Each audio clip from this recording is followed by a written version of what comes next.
믿기 힘든 일이 벌어졌습니다. 대한민국과 정반대편에 위치한 열정의 나라 브라질 리우데자네이루 한복판을 한국의 문화가 뒤덮고 있다고 합니다. 거리, 식당, 학교, 해변까지 온 도시가 K-팝과 한국 음식들로 변화되었다고 합니다. 평소 관심이 없던 사람들조차도 그 현장을 직접 목격하고 체험하고 나면 하나같이 한국 문화의 마음을 빼앗긴다고 하는데요. 과연 리우에서 한국 문화는 어떻게 사람들의 삶 속으로 들어왔을까요? 오늘의 감동 사연 바로 시작합니다. 안녕하세요. 제 이름은 라라 고메스예요. 28살로 리우데자네이루 리우투데이 신문사에서 일하고 있죠.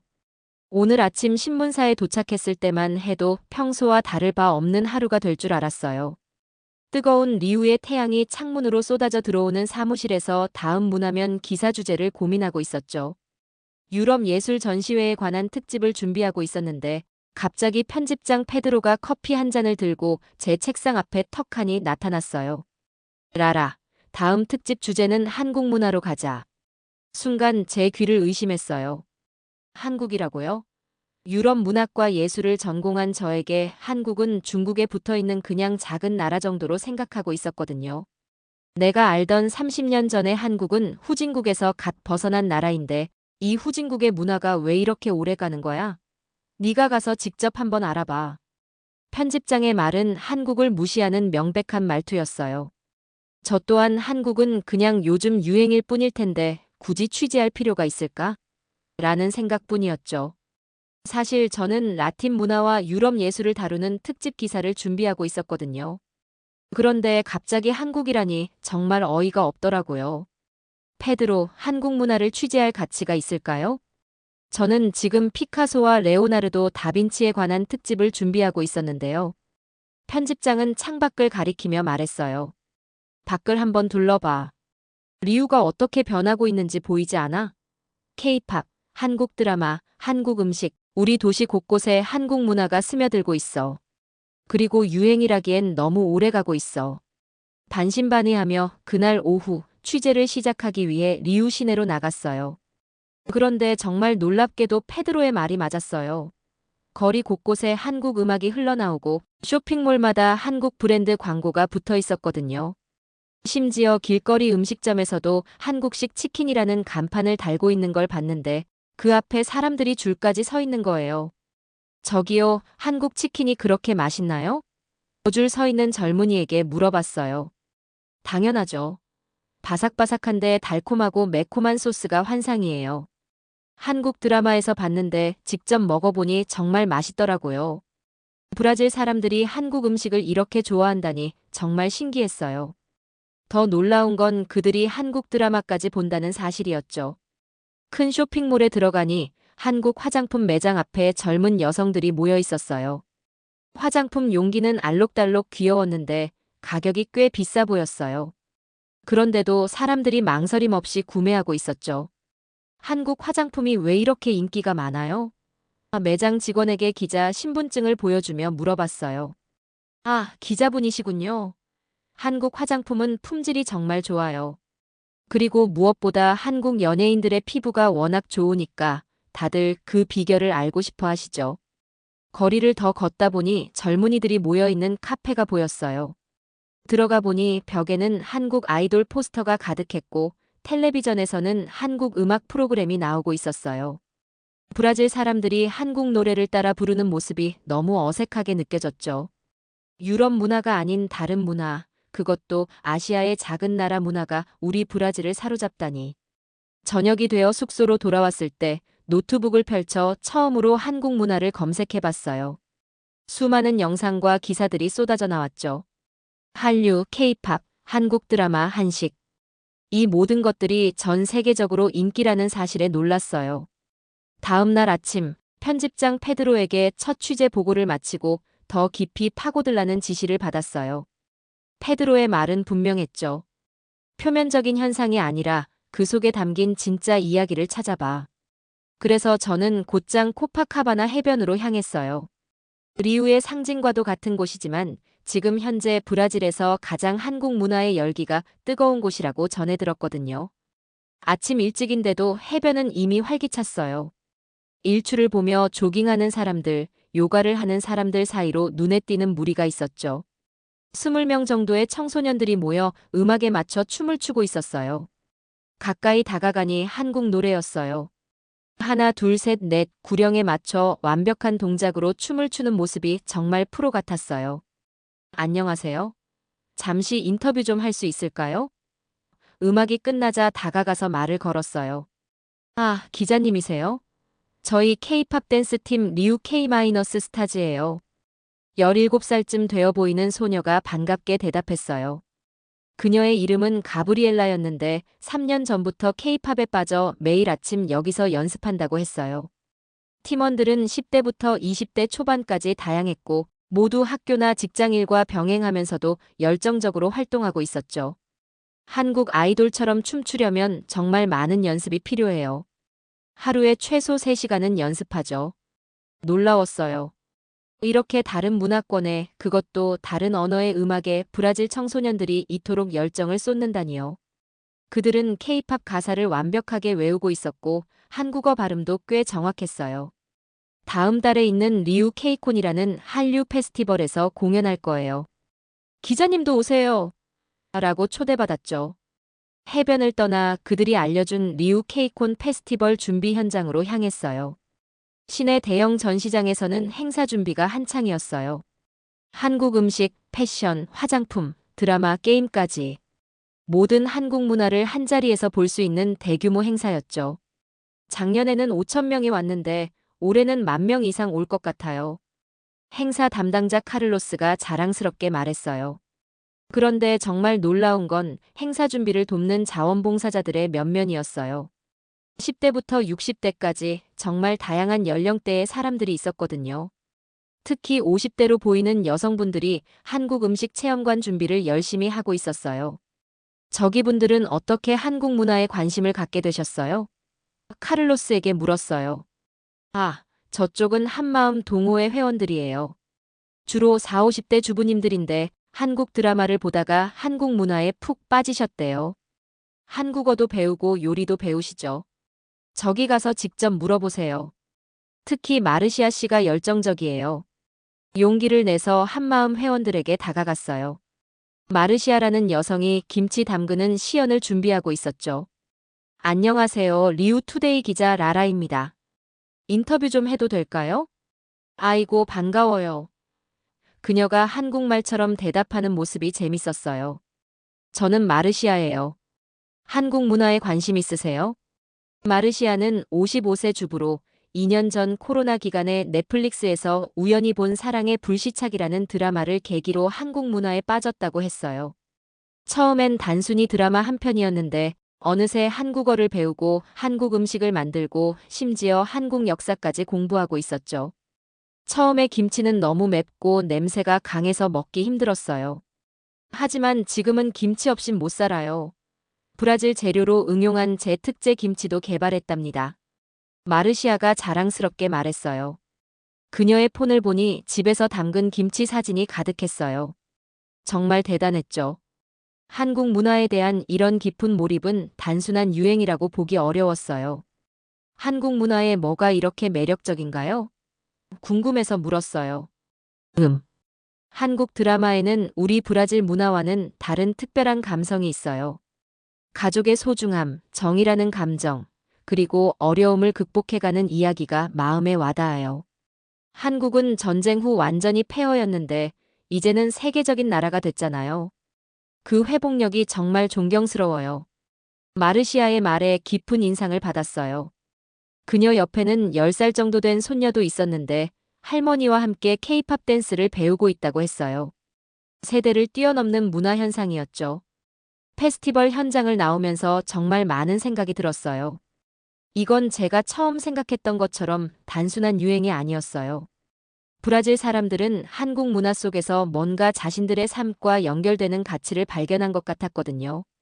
그날 저녁 마르시아가 추천한 한국 식당에 가봤어요. 식당은 손님들로 북적였고 메뉴판은 모두 한국어와 포르투갈어로 되어 있었어요. 비빔밥이라는 음식을 주문했는데 그 화려한 색상에 놀랐어요. 빨강, 노랑, 초록 색깔이 마치 브라질 국기 색깔 같았죠. 조심스럽게 한 입 먹어봤는데 의외로 맛있었어요. 옆 테이블에서는 브라질 가족들이 즐겁게 식사하고 있었고 아이들은 젓가락 사용법을 배우며 웃고 있었어요. 한국 식당에서의 경험은 예상치 못하게 제 마음을 흔들었어요. 유럽 중심적인 시각으로 세상을 보던 제게 이런 감정은 낯설었거든요. 다음 날, 더 전문적인 시각을 얻기 위해 리우 시내에 있는 한국문화원을 방문하기로 했어요. 문화원은 현대적인 흰색 건물이었는데 들어가자마자 은은한 향기와 차분한 음악이 저를 맞이했죠. 벽에는 한국의 전통 미술과 현대 미술이 함께 전시되어 있었고 그 조화가 묘하게 어울렸어요. 어서 오세요. 무엇을 도와드릴까요? 한국인 직원이 친절하게 다가왔어요. 제가 취재 중이라고 설명하자 그녀는 기꺼이 문화원을 안내해 주셨죠. 그날은 마침 한글 워크숍이 열리는 날이었는데 참관해도 좋다고 하셨어요. 교실에 들어가니 20명 정도의 브라질 사람들이 모여 있었어요. 노트북을 꺼내 취재를 준비하는데 옆자리에 앉은 남학생이 말을 걸었죠. 처음이세요? 저는 안토니오예요. 6달째 한국어를 배우고 있어요. 아, 안녕하세요. 저는 취재차 오게 되었어요. 한국어가 배우기 어렵지 않나요? 글쎄요, 처음엔 어렵지만 한글 자체는 정말 과학적이고 배우기 쉬워요. 무엇보다 한국어는 감정을 더 섬세하게 표현해줘요. 특히 보이는 대로 읽기만 하면 돼서 그 편리함은 포르투갈어 이상이라고 생각해요. 추가로 이런저런 이야기를 나누다 보니 어느새 수업이 시작됐어요. 강사는 40대 한국 여성이었는데 먼저 한글의 창제 과정부터 설명을 시작했어요. 한글은 세종대왕이 1443년에 만든 문자예요. 당시 중국 한자는 배우기 너무 어려워서 일반 백성들은 글을 쓰거나 읽을 수 없었기 때문에 세종대왕님께서는 백성을 위한 문자를 만들려고 했죠. 그래서 한글의 기본 정신은 백정들을 위한 사랑과 배려에서부터 시작된 문자예요. 이 이야기를 들으면서 갑자기 가슴이 찡해졌어요. 문자가 사랑에서 시작되었다는 개념이 너무 낯설었거든요. 유럽의 언어와 문자는 대부분 정복과 권력의 역사와 함께 발전했는데 이건 완전히 다른 이야기였어요. 워크숍이 끝나고 문화원의 작은 도서관으로 향했어요. 한국사를 다룬 책들을 살펴보다가 일제강점기와 한국전쟁에 관한 책을 발견했죠.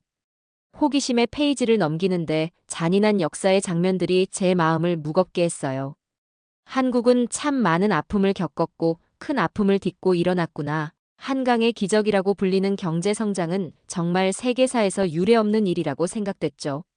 책을 보면서 제 머릿속에서는 브라질의 식민지 역사와 독재 정권의 기억이 떠올랐어요. 우리도 비슷한 아픔을 겪었던 거죠. 그런데 왜 우리는 한국처럼 빠르게 이겨낼 뿐만 아니라 세계로 문화를 확산시키지 못했을까? 갑자기 여러 생각이 꼬리에 꼬리를 물고 이어졌어요. 그날 밤 집으로 돌아와 노트북을 펼쳤어요. 원래는 기사 초안을 쓰려고 했는데 갑자기 한국 영화가 보고 싶어졌어요. 학원에서 만났던 안토니오가 추천해준 기생충을 찾아봤죠. 영화를 보는 내내 웃기도 하고 울기도 하면서 저도 모르게 그 이야기에 완전히 빠져들었어요. 영화가 끝나고 창밖을 바라봤어요. 리우의 밤하늘은 여전히 아름다웠지만 무언가 달라진 것 같았는데 마치 새로운 렌즈를 통해 세상을 보는 것 같은 기분이었죠. 기생충 영화를 보고 난 다음 날 저는 뭔가 달라진 마음으로 아침을 맞이했어요. 더 이상 냉정한 관찰자가 아니라 이 문화를 경험하고 싶다는 욕구가 생겼거든요. 그래서 마르시아가 다니는 한식 요리 교실에 참여하기로 했어요. 요리 교실은 리우 북부에 있는 작은 공간이었어요. 들어가자마자 낯선 향신료 냄새가 코를 찔렀죠. 10명 정도의 브라질 사람들이 앞치마를 두르고 있었는데 마르시아가 반갑게 손을 흔들었어요. 라라, 와주셨네요. 오늘은 김치와 비빔밥을 만들 거예요. 선생님은 한국에서 온 40대 여성 미현 씨였어요. 그녀는 20년 전 브라질 남자와 결혼해서 리우에 정착했다고 하더라고요. 미현 씨는 먼저 김치 담그는 법을 가르쳐 주셨어요. 김치는 한국의 영혼이에요. 각 가정마다 특별한 레시피가 있죠. 제 할머니의 비법을 알려드릴게요. 배추에 소금을 절이고 고춧가루와 여러 양념을 섞는 과정이 생각보다 복잡했어요. 손으로 배추 하나하나에 양념을 바르는데 왠지 모르게 정성스러운 느낌이 들었어요. 김치는 시간이 지날수록 맛이 깊어져요. 마치 사람과의 관계처럼요. 미현 씨의 말에 모두가 고개를 끄덕였어요. 2시간 동안 정성껏 만든 김치를 항아리에 담았어요. 미현 씨는 이걸 김장이라고 부른다고 했죠. 원래는 겨울을 나기 위해 가족과 이웃이 모여 대량으로 담근다고요. 한국에서는 김장이 단순한 음식 준비가 아니라 공동체 행사예요. 함께 일하고 음식을 나누는 과정에서 정이 쌓이죠. 그 말을 듣는 순간 함께 음식을 만들고 나누는 과정에서 생기는 유대감, 그 따뜻한 감정이 바로 정인 것 같다는 생각을 했어요. 다음으로 비빔밥 만들기에 도전했는데 여러 가지 채소를 각각 볶고 나물을 무치고 고추장 양념을 만드는 과정이 꽤 복잡했지만 묘하게 즐거웠어요. 완성된 비빔밥은 정말 화려했죠. 빨강, 초록, 노랑, 갈색 등 다양한 색의 재료들이 하얀 밥 위에 올라가 있었거든요. 이제 모두 젓가락을 들고 재료를 잘 섞어보세요. 비빔밥은 비빔이라는 말 그대로 모든 재료를 섞어 먹는 음식이에요. 서로 다른 재료가 하나가 되어 새로운 맛을 만들어내죠. 젓가락 사용이 서툴러서 조금 흘리기도 했지만 열심히 비벼서 한 입 먹어봤어요. 와, 정말 맛있었어요. 여러 재료의 맛이 조화롭게 어우러져 새로운 맛을 만들어냈죠. 그 맛에 모두 감탄사를 연발했어요. 수업이 끝난 후 미현 씨와 차를 마시며 이야기를 나눴어요. 그녀는 한국의 일제강점기와 한국 전쟁에 대해 이야기해 주셨어요. 그 어려운 시간을 이겨내고 경제 강국으로 성장한 한국의 역사가 정말 놀라웠어요. 우리 할머니 세대는 너무 가난해서 쌀밥을 먹는 것이 꿈이었대요. 그런데 지금은 세계적인 문화 강국이 됐죠. 미현 씨의 이야기를 들으면서 브라질의 역사도 생각났어요. 우리도 식민지 시절과 군사 독재의 아픔을 겪었지만 그 속에서도 삼바와 축구로 세계의 기쁨을 전했죠.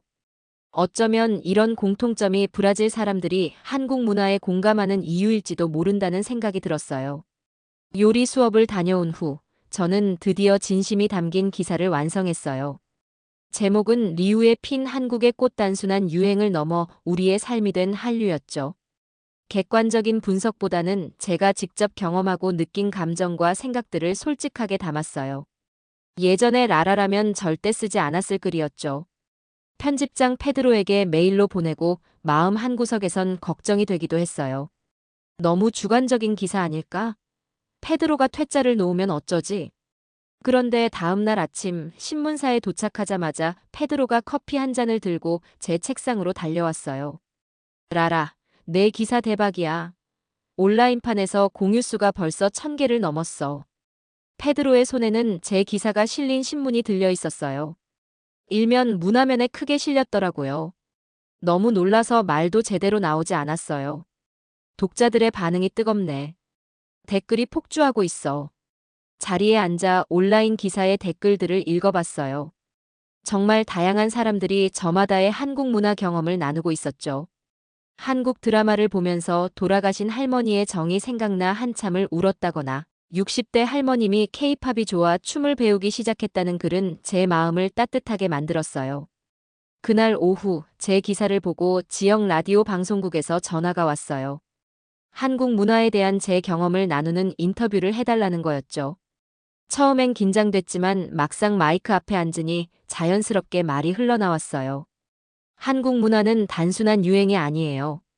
거기엔 우리 브라질 사람들의 마음을 움직이는 무언가가 있어요. 가족의 소중함, 공동체 정신, 어려움을 이겨내는 회복력. 이런 가치들이 지구 반대편에 있는 우리와 공명하는 거죠. 여러분도 한국의 문화를 진정으로 체험해 보시길 추천드려요. 한국의 문화를 받아들일수록 장담하건대 마음이 따뜻해지실 거예요. 그렇게 방송 녹화가 끝나고 저는 문득 이번 주말에는 부모님을 초대해 비빔밥을 직접 만들어 드려야겠다고 생각했어요. 시장에 가서 재료를 사는데 놀랍게도 한국 식재료를 파는 작은 가게가 생겨나고 있더라고요. 예전에는 찾기 힘들었던 고추장, 참기름, 김까지 있었어요. 우리 집 부엌은 처음으로 고춧가루 향기로 가득 찼어요. 특히 아버지의 반응이 기대됐어요. 아버지는 평생 브라질 전통 음식만 고집하셨거든요. 이런 매콤한 음식은 잘 안 드실 텐데. 식탁에 비빔밥을 올렸을 때 아버지의 눈썹이 치켜 올라갔어요. 조심스럽게 한 숟가락 드시더니 이게 한국 음식이니? 놀랍도록 맛있구나.